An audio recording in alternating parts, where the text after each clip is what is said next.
Bueno, vamos a dar comienzo a la última clase. Esto se va a tratar de la micología a nivel médico. Y entonces esta ciencia básicamente lo que se encarga es de estudiar a los hongos. Y en este caso, por lo menos en los seres humanos, aproximadamente el 90% de todas las infecciones producidas por ellos son causadas por un poco menos de 50 especies, aunque se han descrito varios miles de ellas. Entonces, para aclarar, vamos a hablar más directamente de los casos clínicos que se pueden llevar a cabo por estos hongos, más que por ellos mismos individualmente, como lo hicimos en el caso de las bacterias. Dicho esto, vamos a comenzar a hablar un poco de generalidades respecto a los hongos. Bueno, para empezar con los hongos podemos decir que estos son organismos eucariotas, es decir, que tienen un núcleo bien definido, como en el caso de células de otros organismos como los seres humanos, por ejemplo. Entonces sabemos que tienen en su constitución, además del núcleo, también mitocondrias, tienen un aparato secretor, que en este caso es un aparato de Golgi, una membrana celular, en la cual va a tener, a diferencia de en las células de los humanos que encontramos compuestos como el colesterol, en esto vamos a encontrar ergosterol, y una pared celular que es rica en glucanos y en quitina, que es muy particular de estos mismos. Además sabemos que estos van a ser aerobios estrictos o si no anaerobios facultativos, y ellos participan en ciclos en donde ellos tienen acción de degradar materia orgánica y de reciclaje básicamente. Entonces a nivel biológico y ambiental ellos son importantes. Y estos son totalmente heterótrofos, entonces van a depender de otros seres vivos para vivir. Y en este caso, dependiendo del tipo de relación que lleve con los organismos hospedadores, estos pueden ser simbiontes, comensales o parásitos. Si son simbiontes, pues la relación va a ser de beneficio mutuo para ambos. Si es comensal, la relación solo será beneficiosa para él, pero no va a perjudicar al otro organismo, y en caso de ser parásito, pues como ya sabemos, se verá beneficiado y su hospedador se verá perjudicado. Es distinto de otras eucariotas por las características que les dije respecto a la pared celular, además de que, por ejemplo, en el caso de los seres humanos nosotros no poseemos pared celular, a lo que las plantas y los hongos sí, pero la de los hongos es un poco distinta. Y como podemos ver en la imagen a la derecha, estos dependiendo de su proliferación, nosotros podemos decir que estos van a ser levaduras o van a ser moho. En el caso de las levaduras, estas son células individuales que pueden dividirse a partir de gemación, como en el caso, como lo vimos con los virus, pero este es un poco distinto en este caso. Y también de fisión nuclear, parecido al caso de las bacterias. Y en este se separan de nuevo en células individuales, pero en caso de no hacerlo, entonces simplemente van a formar una estructura llamada pseudohifa, que como podemos ver se forman por células un poco más pequeñas y se ve como una especie de tubo que vamos a llamar tubo germinal, y este se mantiene adherido a la célula de la que proviene. Y en caso que prolifere de otra forma, lo vamos a llamar moho. En ellos conforman como unas colonias a las que vamos a llamar hifas, que son estos túbulos que, como ya dije anteriormente, son células. Y cuando en estos túbulos se forman los tabiques, entonces se pueden separar las células individualmente. Además, los hongos se sabe que pueden producir esporas, y esto es algo que es conveniente para ellos para sobrevivir a situaciones ambientales adversas, entre otras cosas, y estas se pueden producir de forma sexual o asexual. Y en el caso de la asexual es importante porque estas esporas las vamos a llamar conidios, y a nivel en lo que respecta a la virulencia o algunas enfermedades que puedan causar los hongos, los conidios pueden ser importantes en algunos casos que vamos a ver más adelante. El término micosis lo vamos a asociar a lo que serían las infecciones por parte de los hongos, y respecto a los tipos vamos a encontrar que, por ejemplo, las micosis superficiales tienden a afectar lo que es la piel y el cabello, pero tienen una importancia más que nada estética. Ellas casi no son sintomáticas. Las cutáneas son aquellas que afectan el tejido queratinizado, por lo tanto ellas pueden afectar lo que es la piel, el cabello y las uñas, y estas ya empiezan a ver manifestaciones con signos como por ejemplo prurito y descamación. Entonces estas sí tienen un poco más de relevancia en ese sentido a nivel médico. Las subcutáneas son aquellas que pueden afectar los tejidos que están debajo de la propia piel, llegando a afectar incluso lo que son los músculos y el tejido conectivo. Son mucho más difíciles de curar. Y bueno, están las endémicas, que son aquellas que son causadas por hongos que están como confinados en una sola área geográfica en particular. Y también se les llega a decir sistémicas porque estas son las que pueden causar más enfermedad en caso de personas que están totalmente sanas y no están directamente inmunocomprometidos, y también porque son más propensas a diseminarse que las demás. Y las oportunistas son aquellas producidas por hongos que tienen una virulencia muy baja, y que para que se den estos tipos de infecciones básicamente el paciente tiene que estar muy inmunocomprometido. Se da en algunos casos que vamos a ver más adelante, como por ejemplo en el caso de pacientes que están en unidad de cuidados intensivos. Eso es lo más común. En estas infecciones micóticas superficiales nos vamos a encontrar principalmente con 3 manifestaciones clínicas. La primera es la pitiriasis versicolor, la segunda sería la piedra y la tercera la tiña negra. Y bueno, vamos a verlas a continuación. Comenzando con la pitiriasis versicolor, nos vamos a conseguir que esta es una infección producida principalmente por hongos del género Malassezia, entre los cuales los principales podemos decir que son Malassezia globosa y restricta. Esto afecta el estrato córneo de la piel, es decir, lo más superficial. La invasión es mínima y también lo es la respuesta del hospedador, y por eso mismo es que estas tienden a ser leves.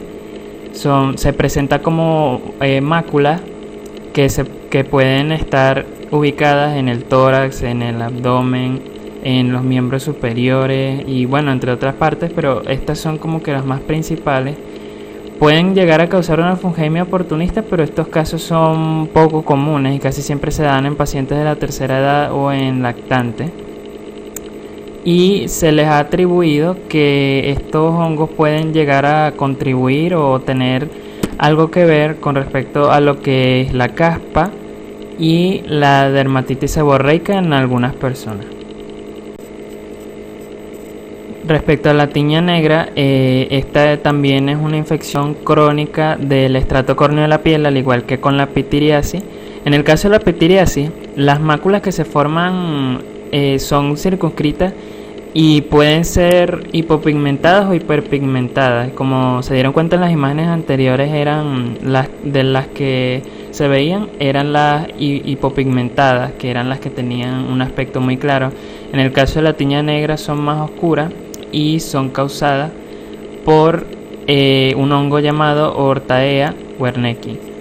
Esto se da casi siempre en lugares, en zonas costeras cálidas. En América se ha dado, se caracteriza por máculas también, pero en este caso son manchas, siempre son oscuras y llegan a ser de un color entre pardo y negro.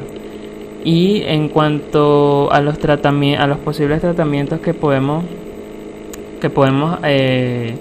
aplicar para mejorar estas condiciones crónicas, están el ácido salicílico y los antimicóticos azólicos, como por ejemplo el fluconazol. Respecto a la piedra, vamos a conocer que esta es una micosis que se presenta en el cabello, en los tallos capilares, y puede ser tanto en la raíz como en el resto del mismo. Esta puede ser causada por 2 agentes distintos. Uno sería, por ejemplo, en el caso de la piedra negra, por Piedrahia ortae, y en el caso de la piedra blanca, a los hongos pertenecientes a Trichosporum. y estos varían uno del otro como pueden ver en las imágenes por su color. Incluso la piedra blanca puede parecer como si fuesen piojos, pero no lo son colonias de los hongos. Y con respecto al tratamiento de ellos, consiste en retirar el cabello que se encuentra infectado por el mismo y en la aplicación de antimicóticos. En este caso también pueden ser aplicados los azólicos, al igual que con el que vimos anteriormente. En el caso de las infecciones micóticas cutáneas, estas van a estar causadas principalmente por hongos a los que vamos a llamar o denominar dermatófitos. Estos son los que de lleno parasitan el tejido queratinizado de las regiones que ya les comenté, de la piel, las uñas, y los vamos a ver a continuación. Los principales agentes causales que vamos a conseguir en las dermatofitosis son los hongos pertenecientes a los géneros Microsporum, Trichophyton y Epidermophyton. Estos van a ser adquiridos por el humano a través de contacto con la tierra contaminada, porque estos se encuentran precisamente en la tierra, también en animales que se pueden infectar desde aquí, e inclusive también pueden ser adquiridos por otras personas que se encuentren con una infección activa del hongo, o por objetos contaminados con estas infecciones, como por ejemplo el uso compartido de las toallas o de la ropa puede ser un foco de infección también. Y cabe destacar que estas infecciones no tienden a ser letales o a representar un riesgo verdadero para la vida de las personas que las padecen. Más que nada tienden a ser molestas y dolorosas, pero pueden resolverse con un tratamiento adecuado. Y dependiendo de si el agente es adquirido por la tierra contaminada, los animales o las personas, pueden clasificarse como geófilos, zoófilos o antropófilos respectivamente. Y en cuanto a los factores de riesgo para que esta infección se dé en las personas, casi siempre estos comprenden lo que es la humedad y el calor, principalmente en algunas zonas del cuerpo, más que nada en axila o donde la piel tenga roces. También el nivel de exposición que se tenga al hongo, el tipo de sebo que se secreta de la piel, el pH, factores genéticos y entre muchas otras cosas, e inclusive también tan solo el uso del calzado diario puede preparar la zona con humedad y calor para directamente hacer un ambiente más favorable para que proliferen este tipo de hongos. Con respecto a las manifestaciones clínicas de estas infecciones, encontramos varias, y las principales son, por ejemplo, la tiña del pie o tinea pedis, que también llega a ser conocida como pie de atleta. Esto va a consistir en la invasión de estos hongos que dije anteriormente en los espacios interdigitales del pie, produciendo prurito principalmente, y esta se puede continuar y puede tener variaciones, entre las cuales está, por ejemplo, la ulcerosa o vesiculosa. Entonces, aparte del prurito, si por ejemplo es vesiculosa, se van a presentar una serie, valga la redundancia, de vesículas, y si se llega a continuar con la infección, esta poco a poco tiende a agrietar y a descamar un poco la piel, y por consiguiente va a producir más dolor, y de paso las grietas también contribuyen con lo que sería el asentamiento de otras bacterias que pueden llegar a volver un poco más grave lo que es la infección. La tiña de las uñas casi siempre se ve acompañada la tiña del pie, primero esta y luego la de las uñas. Entonces, en esta las uñas se ven engrosadas, pero también muy debilitadas, y se tornan de un color más amarillento. Y cabe destacar que también puede presentarse en las uñas de la mano. En el caso de la tiña del cuerpo, ingle y manos, esta recibe su nombre dependiendo del sitio donde se encuentre, por eso se le llama así. Y en ella se presentan lesiones anulares, es decir, en forma de anillos, donde, como podemos ver, el centro exfoliativo tiende a ser más claro que la periferia, que es más enrojecida, y este se va expandiendo poco a poco. Aquí también se presenta lo que es prurito. No tiende a ser muy dolorosa dependiendo del grado de la infección.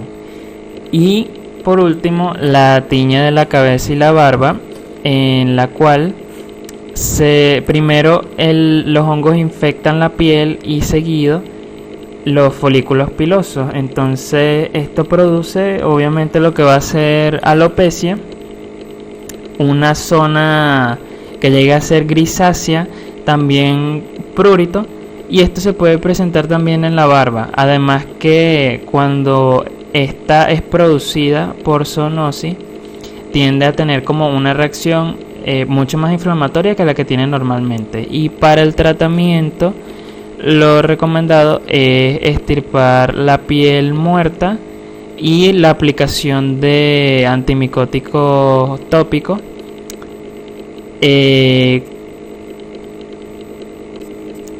Antes de continuar con el siguiente tema, quiero aclarar que en el caso de las tiñas, como estaba diciendo, el tratamiento consistía, además de retirar el tejido muerto y de los antimicóticos tópicos, también se intenta reducir en lo más que se pueda lo que es la humedad en estas zonas, haciendo que el paciente descubra estas zonas lo más posible. Y en el caso de que haya sido, por ejemplo, por zoonosis, intentar alejarlo del entorno donde se encuentra el animal que pudo habérsela producido. Y en el caso de haber sido contraída por un objeto como compartido, pues dejar de compartirlo, tanto a beneficio del infectado como de otra persona que puede que no manifieste la enfermedad.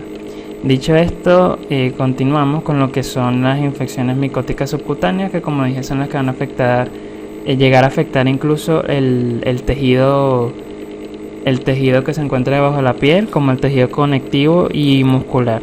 Y estos casi siempre, cabe destacar también que se presentan como lesiones granulomatosas y que tienden a ser producidas por traumatismo, a diferencia de las que acabamos de ver. Vamos a comenzar hablando de lo que es la esporotricosis, y esta es una lesión crónica que va a ser causada por un hongo llamado Sporotrix schenckii. A diferencia de los otros más que encontrarse en la tierra, se va a encontrar en plantas, como por ejemplo en los rosales, en hierba, en los árboles y entre otras cosas. Y por lo mismo de que él tiende a encontrarse en estos ambientes, es común esta enfermedad en trabajadores agrícolas o personas que en general trabajen en ambientes abiertos donde se encuentre mucha vegetación. Esto se establece al principio, en lo que respecta a la patogenia, unos nódulos que pueden llegar a evolucionar en una lesión en forma de úlcera, como la primera que vemos a la derecha, o también puede llegar a evolucionar en una lesión necrótica. Y respecto además, la infección puede llegar a ser pulmonar en el caso de que haya inhalación de conidios, que si se acuerdan al comienzo les dije que los conidios podían ser importantes, y bueno, es precisamente por esto, porque si llega a haber inhalación de conidios por las personas, se puede establecer una lesión granulomatosa también, pero pulmonar. La diseminación de la enfermedad es poco probable, realmente no es tan probable que haya una diseminación de esa manera, pero sí es común que se encuentren las lesiones que les comentaba, ulceradas o necróticas, en la piel y principalmente en las extremidades, que son las que tienen más contacto con las plantas donde se encuentran. Y ahora sí, respecto al tratamiento, bueno, normalmente el itraconazol ingerible tiende a ser el azólico de preferencia para tratar la infección, y si se trata de una infección más grave, la diseminada, entonces se trata con lo que sería anfotericina B. Pasando ahora con la cromoblastomicosis, esta es causada principalmente por hongos como lo son Phyalophora verrucosa, Fronsecaea pedrozoi y Rhinocladiella guaspersa. estos agentes entran al cuerpo de las personas al igual que el anterior por traumatismo y es principalmente común también en personas que trabajen en sectores agrícolas y principalmente en las piernas o de los pies por trabajadores que se encuentren descalzos.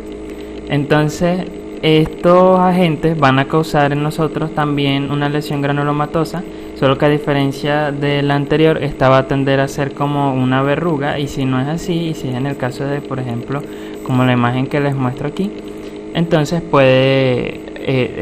tiende a ser a tener como microacceso con pequeñas costras, una lesión un poco parecida a úlcera, puede llegar a ser necrotizante.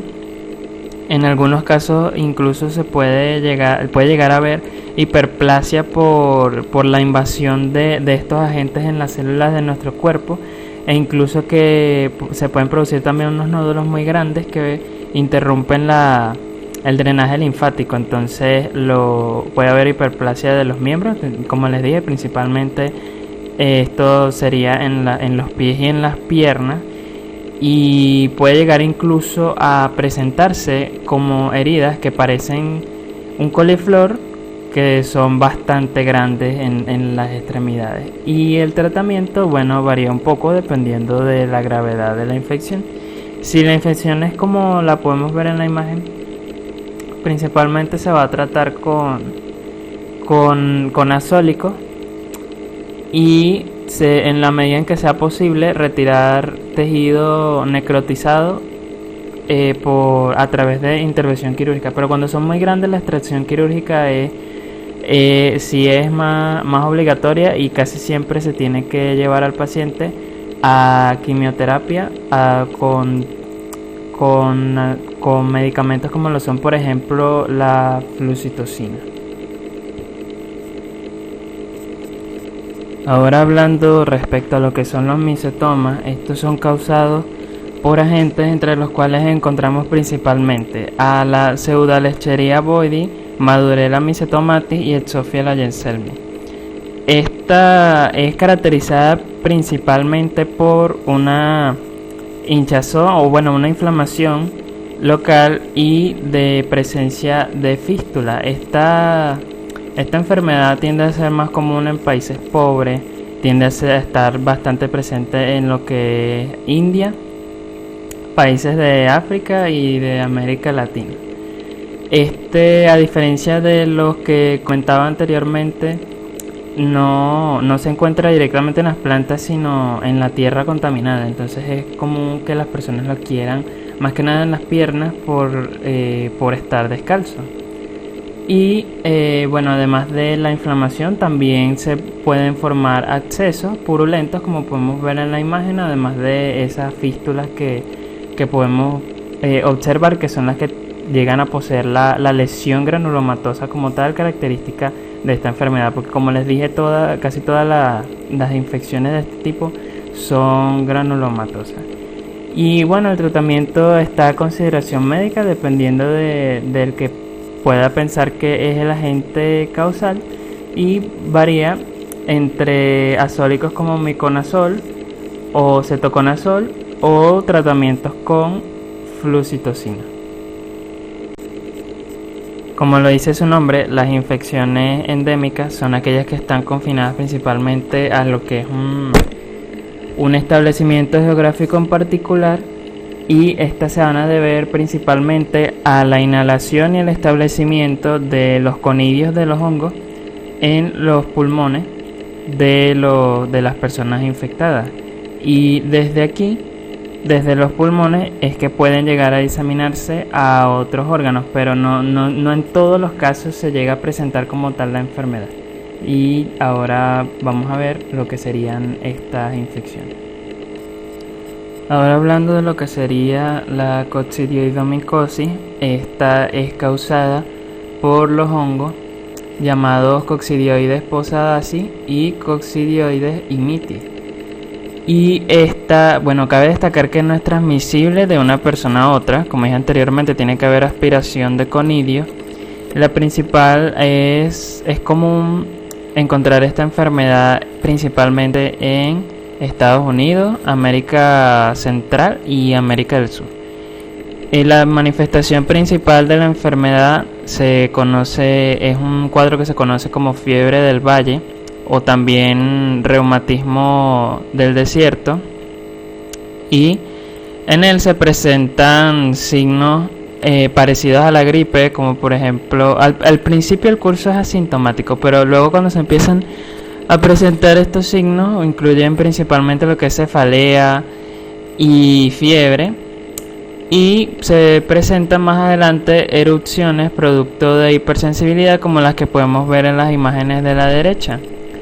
Esta enfermedad, si bien no necesariamente es mortal, casi siempre es grave y puede avanzar a una condición llamada coccidioides secundaria, en donde esta sí puede llegar a ser potencialmente mortal, y solo en 1% de los pacientes que adquieren esta enfermedad llegan a tener un establecimiento considerable en los pulmones, que se puede evidenciar por radiografía. Y en el tratamiento, lo que se usa principalmente es anfotericina B por vía endovenosa y un azólico como es el itraconazol, que se tiende a usar por 8 meses.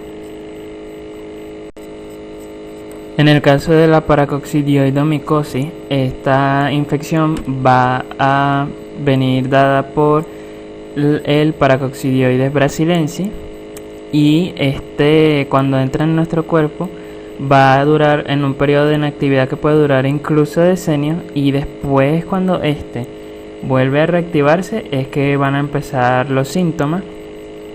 Y es algo común que los pacientes al comienzo de la enfermedad experimenten lesiones ulcerosas en la boca, y luego esta infección puede llegar a establecer una neumonía progresiva, o en el caso también se puede llegar a diseminar a órganos como por ejemplo el hígado, el vaso, la médula suprarrenal y las glándulas suprarrenales, y bueno, entre otros órganos.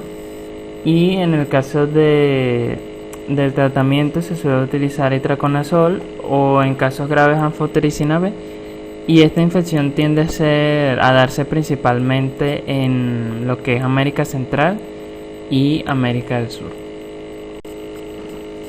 Ahora vamos a ver lo que sería la histoplasmosis, que es una infección causada por Histoplasma capsulatum, y ella sabemos que es la micosis pulmonar más prevalente en lo que son los humanos y los animales, también producida por la inhalación de los conidios de este hongo. Ella, cuando entra en nuestro cuerpo a través de los pulmones, es fagocitada por los macrófagos que se encuentran allí, y posteriormente van a ser diseminadas al resto de tejidos del cuerpo, principalmente a los tejidos de retículo endotelial, es decir, lo que sería el hígado, el vaso, los vasos linfáticos y la médula ósea. Por lo tanto, lo que se presenta en este caso es histoplasmosis pulmonar aguda. Aquí en esta imagen podemos observar una radiografía donde se ve el establecimiento de la histoplasmosis, y en ella se presenta fiebre, escalofrío, mialgia, cefalea y tos. Además de esto, también se pueden presentar casos más graves donde precisamente el ataque que les comentaba, de producto de la diseminación hacia los tejidos reticuloendoteliales, se presenta en estos pacientes esplenomegalia, hepatomegalia y linfadenopatía. Pero cuando los casos más graves se dan casi siempre en los lactantes y en personas de tercera edad, así como también en los inmunocomprometidos. Y además cabe destacar que puede llegar a haber una reactivación de la enfermedad, lo que se conoce como histoplasmosis crónica, y esta se da a través de lesiones previamente establecidas, incluso de años atrás, que estaban inactivadas y se reactivan, produciendo lo que es la enfermedad. Algo que se me olvidó mencionar en la diapositiva pasada es que el tratamiento que suele ser el más ideal para la histoplasmosis es la anfotericina B, ¿ok?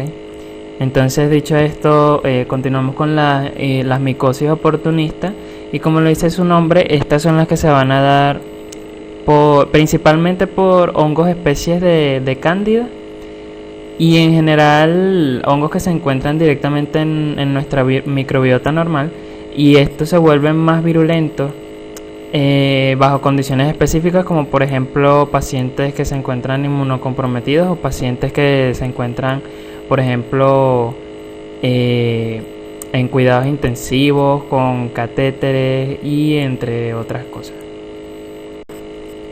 Entonces, comenzando con lo que son la candidosis, esta es una infección cuyo agente causal son principalmente las levaduras del género Candida, y la más común de todas es la Candida albicans, y le siguen también la Candida tropicalis y Parapsilosis. Estas, como justo les acabo de decir, tienden a proliferar en pacientes en unidad de cuidados intensivos, llegando incluso en ocasiones en las que los pacientes tienden a estar bajo influencia de intubación endotraqueal por mucho tiempo, además de profilaxis con antibióticos para evitar infecciones por bacterias oportunistas. También tiende a hacerse con fluconazol o algún azólico para evitar infecciones micóticas, y que se pueden llegar a dar principalmente es por estos hongos, por las cándidas, que si bien son miembros comunes de nuestra microbiota normal, bajo esas condiciones pues ellas tienden a ser más virulentas y por lo tanto conducen a infectar nuestros tejidos directamente.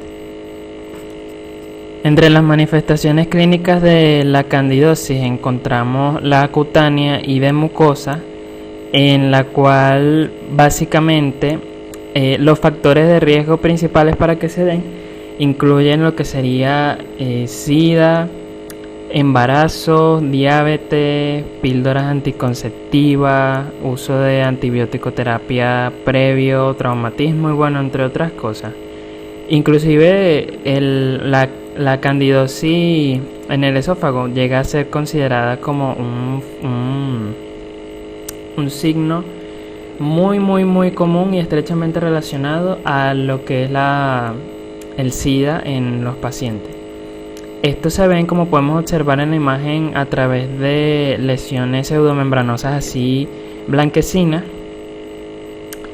Y eso sería la candidosis. Y en el caso de que se presente en la piel, entonces las lesiones cutáneas pueden llegar a tener vesículas y ser enrojecidas, y se da principalmente en sitios donde hay pliegues grandes de piel que llegan a rozar con otras. Y en el caso de que afecte a la vagina, esto puede producir vulvovaginitis, donde se va a presentar prurito y secreción vaginal. Y en el caso de la sistémica, esta se da por candidemia, es decir, por invasión de Candida albicans o alguna de esas otras levaduras en la sangre. Y lo que puede ocasionar es lesiones silenciosas en lo que vendrían siendo órganos como los riñones, el hígado, los ojos, entre otras cosas, y también puede llegar a afectar la piel produciendo estas manchas que se pueden ver en la imagen. Y respecto al tratamiento, este tiende a ser, cuando se trata de candidosis cutánea, cetoconazol o fluconazol o algún azólico que sea eficiente contra ella, pero principalmente son estos dos que pueden ser ingeribles o tópicos. Eso es evaluado por el médico, y la forma sistémica se tiende a tratar con anfotericina B. Como pueden ver, la mayoría de los casos de micosis, cuando estos tienden a ser como más graves, se llega a usar la anfotericina B, pero como no siempre tiene una reacción favorable en las personas, casi siempre el medicamento más utilizado con respecto a las infecciones micóticas es el fluconazol. Y para finalizar con el tema de las micosis, hablaremos de la aspergilosis, que es causada por hongos del género Aspergillus, entre los cuales se encuentra Aspergillus fumigatus, Flavus y Niger, por ejemplo, son los principales. ¿Qué pasa? Estos hongos cuando proliferan tienden a producir muchísimos conidios. ¿Y qué pasa? Que estos llegan a transmitirse por el aire en un proceso que se conoce como transmisión por aerosol. Y en este es que son aspirados o inhalados por nosotros los humanos. Y cuando los conidios se establecen en los bronquios, entonces comienza la enfermedad. Y entre sus manifestaciones encontramos, por ejemplo, alergia, en la cual, ¿qué pasa? Que el cuerpo, al reaccionar con los antígenos de estos hongos, llega a producir inmunoglobulina E, que lo que desencadena es un proceso parecido al asma alérgico. Además de que también se puede ver hipersensibilidad cutánea y bueno, principalmente eso y la dificultad para respirar. En el caso de los aspergilomas, estos llegan a ser lesiones que están ubicadas principalmente en regiones que son algo anormales en el pulmón, como por ejemplo en el caso de que la persona haya padecido por tuberculosis con anterioridad. Entonces se establecen ahí los conillos. Y además ellos también pueden colonizar los senos paranasales, por ejemplo. Y en el caso de la aspergilosis invasora, lo que se da es un cuadro neumónico muy agudo que puede presentar hemoptisis, tos, fatiga, cefalea, y en ella se puede presentar lo que es una diseminación desde los pulmones hacia otros órganos como son el hígado, el vaso, el cerebro, y puede llegar a producir trombos, infartos, y bueno, en general el pronóstico de las personas con esta aspergilosis sin un tratamiento es sumamente grave. Y para el tratamiento principalmente lo que se manda es itraconazol y anfotericina B, y en muy pocos casos también puede ser necesaria una intervención quirúrgica. Gracias, eso ha sido todo.